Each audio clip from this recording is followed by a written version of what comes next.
Hello everyone, welcome to Victor's Knowledge. This is Chinu Sharma ਤੇ ਅੱਜ ਆਪਾਂ ਇਸ ਲੈਕਚਰ ਦੇ ਅੰਦਰ ਗੱਲ ਕਰਾਂਗੇ ਨਵੰਬਰ 3rd ਵੀਕ ਦੇ important one liner current affairs ਦੀ। ਸੋ ਆਲਰੇਡੀ ਆਪਾਂ ਨਵੰਬਰ ਦੇ ਪਹਿਲੇ 2 ਹਫ਼ਤਿਆਂ ਦੇ ਕਰੰਟ ਅਫੇਅਰ ਕਰ ਚੁੱਕੇ ਹਾਂ। ਸੋ ਹੁਣ ਅੱਜ ਆਪਾਂ ਡਿਸਕਸ ਕਰਾਂਗੇ 15 ਨਵੰਬਰ ਤੋਂ ਲੈ ਕੇ 21 ਨਵੰਬਰ ਤੱਕ ਦੇ important current affair.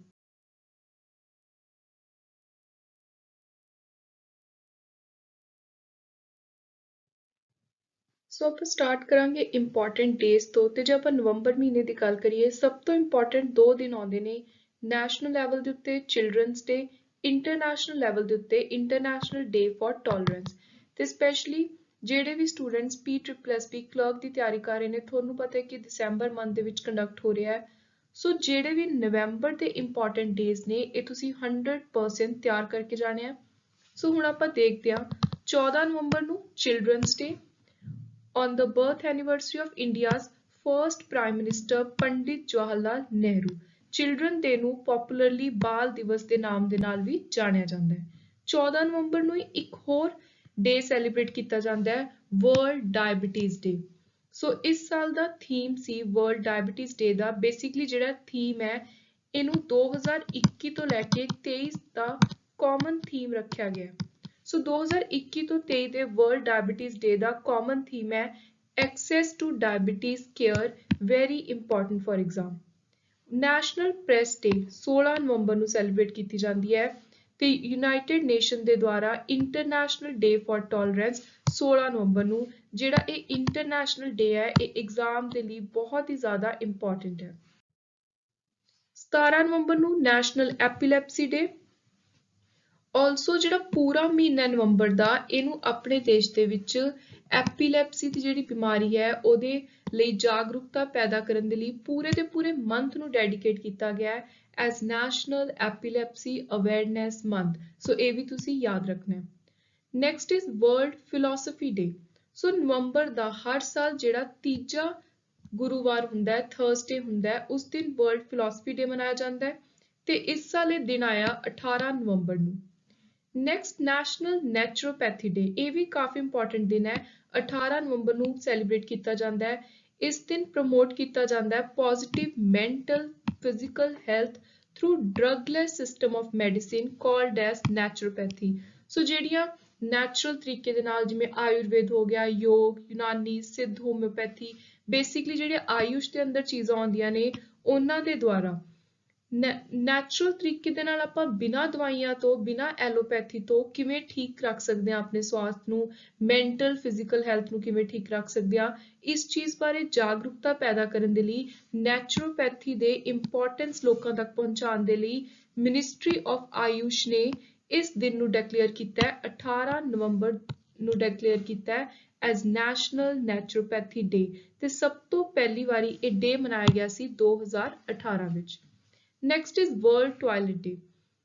This is observed as an official United Nations International Day across the world on 19th November 2021. So next we'll talk about sports news. Support news ਦੇ ਵਿੱਚ ਪਹਿਲੀ ਨਿਊਜ਼ ਬਹੁਤ ਜ਼ਿਆਦਾ ਇੰਪੋਰਟੈਂਟ ਹੈ, ਕਿਉਂਕਿ ਜਿੰਨੀਆਂ ਵੀ ਗ੍ਰੈਂਡ ਪ੍ਰਿਕਸ ਵਗੈਰਾ ਹੁੰਦੀਆਂ ਨੇ, ਰੇਸਿਸ ਹੁੰਦੀਆਂ ਨੇ, ਇਹਨਾਂ ਦੇ ਵਿਨਰਸ ਬਾਰੇ ਬਾਰ-ਬਾਰ ਐਗਜ਼ਾਮ ਵਿੱਚ ਕੁਐਸਚਨ ਆਉਂਦੇ ਨੇ। ਤੇ ਇੱਕ ਚੀਜ਼ ਤੁਸੀਂ ਯਾਦ ਰੱਖਣੀ ਹੈ, ਤੁਸੀਂ ਸਿਰਫ ਵਿਨਰ ਦਾ ਨਾਮ ਯਾਦ ਨਹੀਂ ਰੱਖਣਾ, ਉਹ ਕਿਹੜੀ ਕੰਪਨੀ ਤੋਂ ਬਿਲੋਂਗ ਕਰਦੇ ਨੇ, ਪਲੱਸ ਉਹਨਾਂ ਦਾ ਨੇਸ਼ਨ, ਕੰਟਰੀ, ਇਹ ਦੋਨੋਂ ਚੀਜ਼ਾਂ ਵੀ ਯਾਦ ਰੱਖਣੀਆਂ ਨੇ। ਤੁਹਾਨੂੰ ਐਗਜ਼ਾਮ ਦੇ ਵਿੱਚ ਕਿਸੇ ਵੀ ਤਰ੍ਹਾਂ ਦੇ ਨਾਲ ਕੁਐਸਚਨ ਆ ਸਕਦਾ ਹੈ। ਸੋ ਜਿੱਤਿਆ ਕਿਨੇ ਇਸ ਵਾਰ ਦਾ ਫਾਰਮੂਲਾ 1 ਸਾਓ ਪੋਲੋ ਗ੍ਰੈਂਡ ਪ੍ਰਿਕਸ, ਜਿਹਦਾ ਪਹਿਲਾ ਨਾਮ ਹੁੰਦਾ ਸੀ ਬ੍ਰਾਜ਼ੀਲੀਅਨ ਗ੍ਰੈਂਡ ਪ੍ਰਿਕਸ, 2021 ਦਾ ਜਿੱਤਿਆ ਲੂਇਸ ਹੈਮਿਲਟਨ ਨੇ, ਮਰਸੀਡੀਜ਼ ਗ੍ਰੇਟ ਬ੍ਰਿਟੇਨ। ਦੂਜੇ ਨੰਬਰ ਤੇ ਆਏ ਮੈਕਸ ਵਰਸਟੈਪਨ ਰੈਡ ਬੁਲ ਨੀਦਰਲੈਂਡ। ਤੀਜੇ ਨੰਬਰ ਤੇ ਆਏ ਮਰਸੀਡੀਜ਼ ਦੇਈ ਵੋਲਟੈਰੀ ਬੋਟਸ, ਤੇ ਕਿੱਥੋਂ ਦੇ ਨੇ, ਫਿਨਲੈਂਡ। ਨੈਕਸਟ ਆਪਣਾ ICC ਨਾਲ ਰਿਲੇਟਡ ਨਿਊਜ਼ ਹੈ, ਇੰਟਰਨੈਸ਼ਨਲ ਕ੍ਰਿਕਟ ਕਾਉਂਸਿਲ। ਇਹਨਾਂ ਨੇ ਅਨਾਉਂਸ ਕੀਤਾ ਕਿ cricket legends Mahela Jayawardene Sri Lanka, Shaun Pollock South Africa, Janette Brittin England, hall of fame ਦੇ ਵਿੱਚ ਇਹਨਾਂ ਨੂੰ ਇੰਡਕਟ ਕੀਤਾ ਹੈ। ਸੋ ਇਹ ਤਿੰਨੋਂ ਨਾਮ ਪਲੱਸ ਇਹਨਾਂ ਦੀਆਂ ਕੰਟਰੀਜ਼, ਪਲੇਅਰਸ ਦੀਆਂ ਤੁਸੀਂ ਯਾਦ ਰੱਖਣੀਆਂ ਨੇ। Next come most important news related to sports from the month of November, T20 World Cup। ਬਹੁਤ ਜ਼ਿਆਦਾ ਨਿਊਜ਼ ਵਿੱਚ ਰਿਹਾ, ਸਪੈਸ਼ਲੀ ਆਪਣੀ ਇੰਡੀਅਨ ਪਰਸਪੈਕਟਿਵ ਤੋਂ। ਆਸਟ੍ਰੇਲੀਆ ਨੇ ਜਿੱਤਿਆ T20 ਵਰਲਡ ਕੱਪ ਤੇ ਕਿਹਨੂੰ ਹਰਾਇਆ? ਡਿਫੀਟ ਜਿਹਨੂੰ ਕੀਤਾ ਹੈ, ਤੁਹਾਨੂੰ ਉਹ ਵੀ ਐਗਜ਼ਾਮ ਦੇ ਵਿੱਚ ਐਸ ਇਨਡਾਇਰੈਕਟ ਕੁਐਸਚਨ ਆ ਸਕਦਾ ਹੈ। ਸੋ ਆਸਟ੍ਰੇਲੀਆ ਨੇ ਨਿਊਜ਼ੀਲੈਂਡ ਨੂੰ ਹਰਾ ਕੇ T20 ਵਰਲਡ ਕੱਪ ਜਿੱਤਿਆ 2021 ਦਾ। Next is Summit and Conference. Prime Minister Narendra Modi has delivered the keynote address at Sydney Dialogue. So Prime Minister Modi ने Sydney Dialogue ਦੇ ਵਿੱਚ ਵੀਡੀਓ ਕਾਨਫਰੈਂਸਿੰਗ ਦੇ ਜ਼ਰੀਏ ਇੱਕ ਐਡਰੈਸ ਕੀਤਾ ਤੇ ਜਿਹੜਾ ਉਹਨਾਂ ਨੇ ਐਡਰੈਸ ਕੀਤਾ ਉਸ ਇਵੈਂਟ ਦਾ ਥੀਮ ਤੁਸੀਂ ਯਾਦ ਰੱਖਣਾ ਹੈ India's technology evolution and revolution. Next union home minister Amit Shah ਇਹਨਾਂ ਨੇ ਰੀਸੈਂਟਲੀ ਸਦਰਨ ਜ਼ੋਨਲ ਕਾਉਂਸਲ ਦੀ ਮੀਟਿੰਗ ਨੂੰ ਚੇਅਰ ਕੀਤਾ ਹੈਡ ਕੀਤਾ। ਇਹ ਮੀਟਿੰਗ ਹੋਈ ਸੀ ਤਿਰੂਪਤੀ ਚਿੱਤੂਰ ਡਿਸਟ੍ਰਿਕਟ ਆਂਧਰਾ ਪ੍ਰਦੇਸ਼। ਜਿਹੜਾ ਸਦਰਨ ਜ਼ੋਨਲ ਕਾਉਂਸਲ ਹੈ ਇਹਦੇ ਵਿੱਚ ਕੀ ਆਉਂਦਾ? ਸੋ ਇਹਦੇ ਵਿੱਚ ਸਟੇਟਸ ਤੇ ਯੂਟੀਜ਼ ਆਉਂਦੀਆਂ ਨੇ Andhra Pradesh, Tamil Nadu, Karnataka, Kerala, Telangana, UT of Puducherry, Lakshadweep and Andaman and Nicobar island. So ਜੋ ਵੀ ਜ਼ੋਨਲ ਕਾਉਂਸਲ ਬਾਰੇ ਕੁਐਸਚਨ ਨੇ ਇਹ ਪੋਲਿਟੀ ਸਬਜੈਕਟ ਦਾ ਇੱਕ ਬਹੁਤ ਹੀ ਇੰਪੋਰਟੈਂਟ ਕੁਐਸਚਨ ਬਣਦਾ ਹੈ ਕਿ ਜ਼ੋਨਲ ਕਾਉਂਸਲ ਦੀ ਮੀਟਿੰਗਸ ਨੂੰ ਕੌਣ ਹੈਡ ਕਰਦਾ ਹੈ? ਸੋ ਇਹਨੂੰ ਹੈਡ ਕਰਦੇ ਆ ਆਪਣੇ ਹੋਮ ਮਿਨਿਸਟਰ ਤੇ ਕਰੰਟਲੀ ਕੌਣ ਹੈ? Amit Shah. Next will talk about banking. HDFC Bank Limited ਨੇ ਆਪਣਾ ਸੈਕਿੰਡ ਐਡੀਸ਼ਨ ਮੂੰਹ ਬੰਦ ਰੱਖੋ ਕੈਂਪੇਨ ਦਾ ਲਾਂਚ ਕੀਤਾ ਹੈ। ਬੇਸਿਕਲੀ ਇਹ ਕੈਂਪੇਨ ਹੈ ਲੋਕਾਂ ਨੂੰ ਫਰਾਡ ਪ੍ਰੀਵੈਂਸ਼ਨ ਤੋਂ ਬਚਾਉਣ ਦੇ ਲਈ ਉਹਦੇ ਬਾਰੇ ਜਾਗਰੂਕਤਾ ਪੈਦਾ ਕਰਨ ਲਈ। ਇੰਟਰਨੈਸ਼ਨਲ ਲੈਵਲ ਤੇ ਵੀ ਜਿਹੜੀ ਬੈਂਕਿੰਗ ਰਿਲੇਟਡ ਫਰਾਡਸ ਵਗੈਰਾ ਹੁੰਦੇ ਨੇ ਉਹਨਾਂ ਰਿਲੇਟਡ ਅਵੇਅਰਨੈਸ ਕ੍ਰੀਏਟ ਕਰਨ ਦੇ ਲਈ ਇੱਕ ਪੂਰਾ ਵੀਕ ਐਲੋਕੇਟ ਕੀਤਾ ਗਿਆ international fraud awareness week 2021 November 14 to 20। Next BharatPe ਨੇ ਲਾਂਚ ਕੀਤਾ ਹੈ ਵਰਲਡ ਦਾ ਪਹਿਲਾ ਮਰਚੈਂਟ ਸ਼ੇਅਰ ਹੋਲਡਿੰਗ ਪ੍ਰੋਗਰਾਮ ਆਪਣੇ ਮਰਚੈਂਟ ਪਾਰਟਨਰਸ ਦੇ ਲਈ। ਪੇਟੀਐਮ ਮਨੀ ਜੋ ਪੇਟੀਐਮ ਦੀ ਪੂਰੀ ਹੋਲੀ ਓਨਡ ਸਬਸਿਡਰੀ ਕੰਪਨੀ ਹੈ। ਸੋ ਪੇਟੀਐਮ ਮਨੀ ਨੇ ਲਾਂਚ ਕੀਤਾ ਹੈ ਵੌਇਸ ਟ੍ਰੇਡਿੰਗ ਤੇ ਇਹਦੇ ਅੰਦਰ ਜਿਹੜੀ ਟੈਕਨੋਲੋਜੀ ਹੈ ਉਹ ਹੈ AI ਦੀ artificial intelligence. Next come very important economic question. RBI ਨੇ ਪ੍ਰੋਜੈਕਟ ਕੀਤਾ ਹੈ ਵੀ ਜਿਹੜੀ CPI ਇਨਫਲੇਸ਼ਨ ਰਹੂਗੀ 2021-22 ਦੀ ਉਹ ਰਹੂਗੀ 5.3%। ਸੋ ਇਹ ਕੁਐਸਚਨ ਡਾਇਰੈਕਟਲੀ ਤੁਹਾਨੂੰ ਐਗਜ਼ਾਮ ਦੇ ਵਿੱਚ ਐਜ਼ ਇਟ ਇਜ਼ ਪੁੱਛਿਆ ਜਾ ਸਕਦਾ ਹੈ। ਸੋ ਤੁਹਾਨੂੰ ਆਪਸ਼ਨਸ ਦੇ ਵਿੱਚ ਉੱਥੇ ਇਹ ਪਰਸੈਂਟੇਜ ਦੇਖਣ ਨੂੰ ਮਿਲੂਗੀ। ਸੋ ਤੁਸੀਂ ਯਾਦ ਰੱਖਣਾ ਹੈ 5.3% CPI inflation. Next we'll talk about few important ranks and report. So ਇੱਕ 에ਅਰ ਕੁਆਲਿਟੀ ਤੇ ਪੋਲਿਊਸ਼ਨ ਸਿਟਿੰਗ ਟਰੈਕਿੰਗ ਸਰਵਿਸਿਜ਼ ਇਹਨਾਂ ਨੇ ਡੇਟਾ ਰਿਲੀਜ਼ ਕੀਤਾ ਹੈ ਜਿਹਦੇ ਅੰਦਰ ਇੰਡੀਆ ਦੇ ਵਿੱਚੋਂ top 10 most polluted cities of the world ਦੇ ਵਿੱਚ 3 ਸਿਟੀਜ਼ ਆਈਆਂ ਨੇ ਦਿੱਲੀ, ਕੋਲਕਾਤਾ ਤੇ ਮੁੰਬਈ। ਸੋ ਇਹ ਤੁਸੀਂ ਯਾਦ ਰੱਖਣਾ ਹੈ ਕਿ ਵਰਲਡ ਲੈਵਲ ਦੇ ਉੱਤੇ ਇੰਡੀਆ ਦੀਆਂ ਟੌਪ 10 ਦੇ ਵਿੱਚ ਕਿਹੜੀਆਂ ਸਿਟੀਜ਼ ਆਈਆਂ ਨੇ ਤੇ ਜਿਹੜਾ ਗਰੁੱਪ ਹੈ ਕਲਾਈਮੇਟ ਬੇਸਡ ਜਿਹਨੇ ਸਾਰਾ ਡੇਟਾ ਰਿਲੀਜ਼ ਕੀਤਾ ਹੈ ਉਹ ਸਵਿਟਜ਼ਰਲੈਂਡ ਬੇਸਡ ਹੈ। ਸੋ ਤੁਸੀਂ ਸਵਿਟਜ਼ਰਲੈਂਡ ਦਾ ਨਾਮ ਵੀ ਯਾਦ ਰੱਖਣਾ ਹੈ। ਨੈਕਸਟ ਇੱਕ ਹੋਰ ਇੰਪੋਰਟੈਂਟ ਫੈਕਟ ਤੁਸੀਂ ਯਾਦ ਰੱਖਣਾ ਹੈ ਜਿਹੜੀਆਂ ਸਿਟੀਜ਼ ਇਸ 에ਅਰ ਕੁਆਲਿਟੀ ਇੰਡੈਕਸ ਦੇ ਵਿੱਚ ਵਰਸਟ ਕੈਟੇਗਰੀ ਤੇ ਆਈਆਂ ਨੇ ਉਹਨਾਂ ਦੇ ਵਿੱਚ ਇੱਕ ਤਾਂ ਲਾਹੌਰ ਹੈ ਪਾਕਿਸਤਾਨ, ਇੱਕ ਹੈ ਚੈਂਗਡੂ ਚਾਈਨਾ। ਸੋ ਇਹ ਦੋ ਨਾਮ ਵੀ ਯਾਦ ਰੱਖਣੇ ਹਨ। Next, India has slipped to 82nd position with a risk score of 44 in global list of 2021 Trace Bribery Risk Matrix that measure business bribery risk, which has released by Trace International. So ਇਹ ਤੁਸੀਂ ਯਾਦ ਰੱਖਣਾ ਹੈ ਕਿ ਪਹਿਲਾ India ਦਾ ਜਿਹੜਾ rank ਸੀ 77 ਤੇ ਸੀ। ਇਸ ਵਾਰੀ ਇੰਡੀਆ 5 ਸਲੋਟ ਨੀਚੇ ਗਿਰਿਆ ਤੇ ਇੰਡੀਆ ਗਿਆ ਪਿੱਛੇ 82nd ਪੋਜੀਸ਼ਨ ਤੇ। Next comes the topic of awards and recognition. ਦੋ ਦਿੱਲੀ ਬੇਸਡ ਟੀਨੇਜਰ ਬ੍ਰਦਰਸ ਨੇ ਵਿਹਾਨ ਤੇ ਨਵ ਅਗਰਵਾਲ 17 ਸਾਲ ਤੇ 14 ਸਾਲ ਇਹਨਾਂ ਨੇ ਜਿੱਤਿਆ 17ਵਾਂ annual kids right international children peace prize. So basically ਇਹਨਾਂ ਨੇ ਆਪਣੇ ਘਰੀ ਰੀਸਾਈਕਲ ਕਰਕੇ ਘਰ ਦੇ ਵੇਸਟ ਮਟੀਰੀਅਲ ਨੂੰ ਪੋਲਿਊਸ਼ਨ ਨੂੰ ਟੈਕਲ ਕਰਨ ਦੇ ਲਈ ਕੁਝ ਇਨਵੈਂਟ ਕੀਤਾ ਸੀ। ਨੈਕਸਟ ਆਥਰ M ਮੁਕੁੰਦਨ ਇਹਨਾਂ ਨੇ ਜਿੱਤਿਆ 2021 ਦਾ JCB ਪ੍ਰਾਈਜ਼ ਫॉर ਲਿਟਰੇਚਰ। ਕਿਹੜੀ ਬੁੱਕ ਲਈ? ਦਿੱਲੀ ਅ ਸੋਲਿਲਿਕ। ਸੋ ਇਹ ਤੁਸੀਂ ਬੁੱਕ ਦਾ ਨਾਮ ਯਾਦ ਰੱਖਣਾ ਹੈ ਆਥਰ ਦਾ and prize. Karnataka Vikas Gramin Bank got the award for Best Digital Financial Services in line with India's vision of Atmanirbhar Bharat under Regional Rural Bank category. सो तुसी याद रखना है कि RRBs ਦੀ ਕੈਟੇਗਰੀ ਦੇ ਅੰਦਰ ਕਰਨਾਟਕਾ ਵਿਕਾਸ ਗ੍ਰਾਮੀਣ ਬੈਂਕ ਨੇ ਜਿੱਤਿਆ ਹੈ ਤੇ ਕਿਹਨੇ ਇਹ ਦਿੱਤਾ ਹੈ। ਸੋ ਇਹ ਜਿਹੜਾ ਅਵਾਰਡ ਦਿੱਤਾ ਹੈ ਇਹ ਦਿੱਤਾ ਹੈ ਐਸੋਕੈਮ ਨੇ, associated chamber of commerce and industry of India. So ਇਹਦੀ ਤੁਸੀਂ ਫੁੱਲ ਫਾਰਮ ਵੀ ਯਾਦ ਰੱਖਣੀ ਹੈ। Next come very important and most expected question in every exam। So her exam ਦੇ ਵਿੱਚ military expeditions ਜਾਂ ਜਿੰਨੀ ਵੀ exercises ਹੁੰਦੀਆਂ ਨੇ, defense expeditions, ਇਹਨਾਂ ਸਾਰਿਆਂ ਦੇ ਵਿੱਚੋਂ ਪੱਕਾ question ਆਉਂਦੇ ਨੇ। ਸੋ ਪਹਿਲਾ ਹੈ ਇੰਡੀਆ ਤੇ ਫਰਾਂਸ ਦੀ ਨੇਵੀਜ਼ ਨੇ ਮਿਲ ਕੇ 6ਵਾਂ ਐਡੀਸ਼ਨ ਕੈਰੀ ਆਊਟ ਕੀਤਾ ਬਾਇਐਨੀਅਲ ਟ੍ਰੇਨਿੰਗ ਐਕਸਰਸਾਈਜ਼ ਐਕਸ ਸ਼ਕਤੀ 2021 ਦਾ ਤੇ ਇਹ ਕਿੱਥੇ ਹੋਇਆ? ਇਹ ਹੋਇਆ ਫ੍ਰੈਜੂਸ, ਫਰਾਂਸ। ਸਿਟਮੈਕਸ ਦਾ ਤੀਜਾ ਐਡੀਸ਼ਨ ਹੋਇਆ। ਸਿਟਮੈਕਸ ਕੀ ਹੈ? ਟ੍ਰਾਈਲੇਟਰਲ ਮੈਰੀਟਾਈਮ ਐਕਸਰਸਾਈਜ਼ ਹੈ ਤੇ ਇਹ ਕਰਵਾਈ ਗਈ ਅੰਡੇਮਾਨ ਸੀ। ਸੋ ਅੱਜ ਕੱਲ ਐਗਜ਼ਾਮ ਦੇ ਵਿੱਚ ਇਹ ਦੇਖਣ ਨੂੰ ਮਿਲ ਰਿਹਾ ਕਿ ਐਕਸਰਸਾਈਜ਼ ਕਿੱਥੇ ਕਰਵਾਈ ਗਈ, ਇਹ ਕੁਐਸਚਨ ਬਹੁਤ ਵਾਰੀ ਆ ਰਿਹਾ ਹੈ।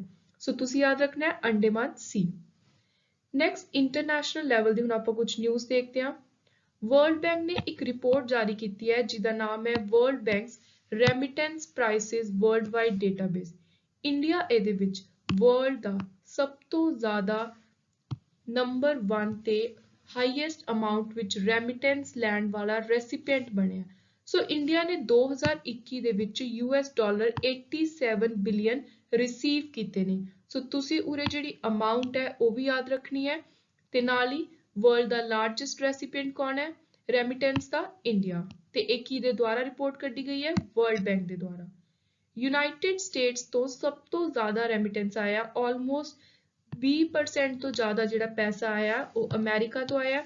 ਇੰਡੀਆ ਤੋਂ ਬਾਅਦ ਦੂਜੇ ਨੰਬਰ ਤੇ ਹੈ ਚਾਈਨਾ, ਤੀਜੇ ਤੇ ਮੈਕਸੀਕੋ, ਚੌਥੇ ਤੇ ਫਿਲੀਪਾਈਨਸ ਤੇ ਪੰਜਵੇਂ ਤੇ ਹੈ ਇਜਿਪਟ।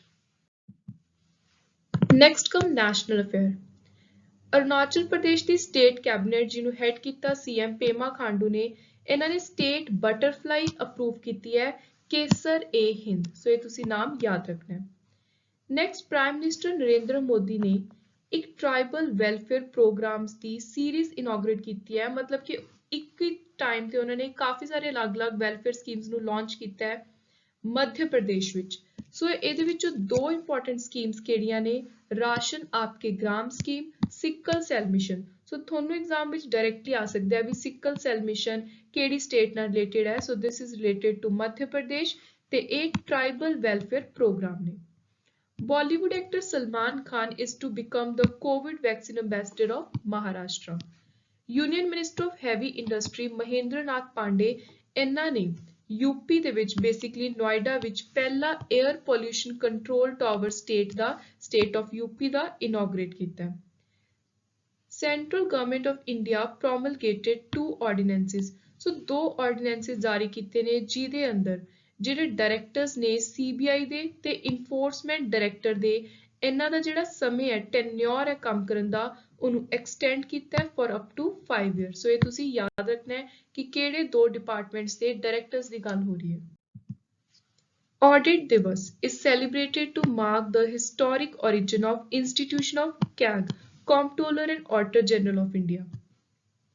Currently कौन है इंडिया के कंट्रोलर एंड एडिटर जनरल? सो ये क्वेश्चन बहुत ही ज्यादा इंपॉर्टेंट बनता है। सो पुराने lieutenant governor Jammu Kashmir UT दे GC मुर्मू इंडिया दे करंट सर्विंग कैग ने। Next is prime minister Narendra Modi ने 341 किलोमीटर लंबी पूर्वांचल एक्सप्रेस ਨੂੰ ਇਨੋਗਰੇਟ ਕੀਤਾ ਹੈ। ਕਿੱਥੇ ਕੀਤਾ ਹੈ? Sultanpur district UP. Union minister Piyush Goyal ने ऑनलाइन वर्चुअली लॉन्च ਕੀਤਾ ਹੈ इंडिया ਦਾ ਪਹਿਲਾ digital food museum. Very important question. किथे? थंजावुर तमिलनाडु।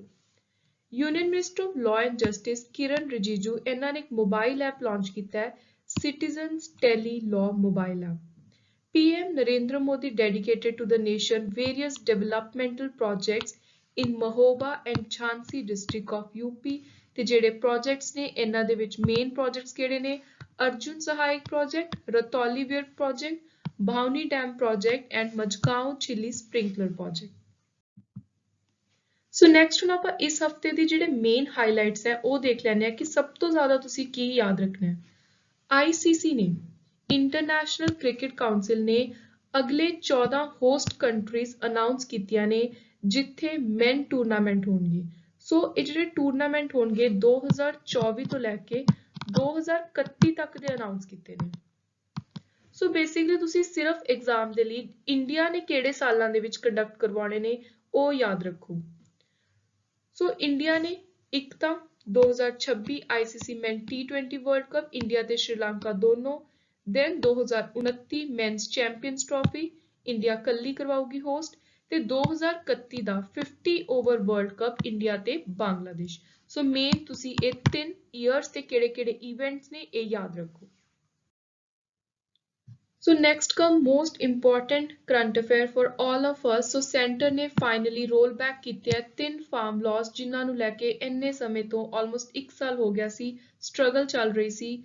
ਸੋ ਪ੍ਰਾਈਮ ਮਿਨਿਸਟਰ ਨਰਿੰਦਰ ਮੋਦੀ ਨੇ ਅਨਾਉਂਸ ਕੀਤਾ ਗੁਰਪੁਰਬ ਵਾਲੇ ਦਿਨ ਔਨ ਗੁਰੂ ਨਾਨਕ ਦੇਵ ਜੀ ਬਰਥਡੇ, ਜਿਹਨੂੰ ਆਪਾਂ ਪ੍ਰਕਾਸ਼ ਉਤਸਵ ਫੈਸਟੀਵਲ ਵੀ ਕਹਿੰਦੇ ਆ।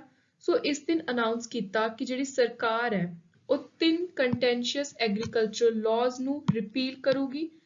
ਸੋ ਫਾਰਮਰਸ ਕਾਫੀ ਸਮੇਂ ਤੋਂ ਇਸ ਚੀਜ਼ ਦੀ ਰਿਕੁਐਸਟ ਕਰ ਰਹੇ ਸੀ ਤੇ ਪ੍ਰਾਈਮ ਮਿਨਿਸਟਰ ਨਰਿੰਦਰ ਮੋਦੀ ਨੇ ਆਪਣੀ ਅਨਾਉਂਸਮੈਂਟ ਦੇ ਵਿੱਚ ਰਿਕੁਐਸਟ ਕੀਤੀ ਪ੍ਰੋਟੈਸਟਿੰਗ ਫਾਰਮਰਸ ਨੂੰ ਕਿ ਉਹ ਆਪਣੇ ਖੇਤਾਂ ਤੇ ਘਰਾਂ ਵੱਲ ਵਾਪਸ ਚਲੇ ਜਾਣ।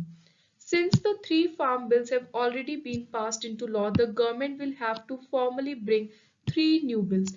So already ਜਦੋਂ ਕੋਈ ਬਿੱਲ ਪਾਸ ਹੋ ਚੁੱਕੇ ਹੁੰਦੇ ਨੇ, ਲਾਅ ਬਣ ਚੁੱਕੇ ਹੁੰਦੇ ਨੇ, ਤਾਂ ਸਰਕਾਰ ਨੂੰ ਉਹਨਾਂ ਨੂੰ ਰੱਦ ਕਰਨ ਦੇ ਲਈ, ਰਿਪੀਲ ਕਰਨ ਦੇ ਲਈ ਨਵੇਂ ਬਿੱਲ ਲੈ ਕੇ ਆਉਣੇ ਪੈਂਦੇ ਨੇ ਤੇ ਉਹ ਬਿੱਲ ਨੇ ਉਹਨਾਂ ਨੂੰ ਦੋਨੋਂ ਹਾਊਸਿਸ ਦੇ ਦੁਆਰਾ ਪਾਸ ਕਰਵਾਉਣਾ ਪੈਂਦਾ ਹੈ। ਸੋ ਇਹ ਹੁੰਦਾ ਇੱਕ ਪ੍ਰੋਸੀਜਰ।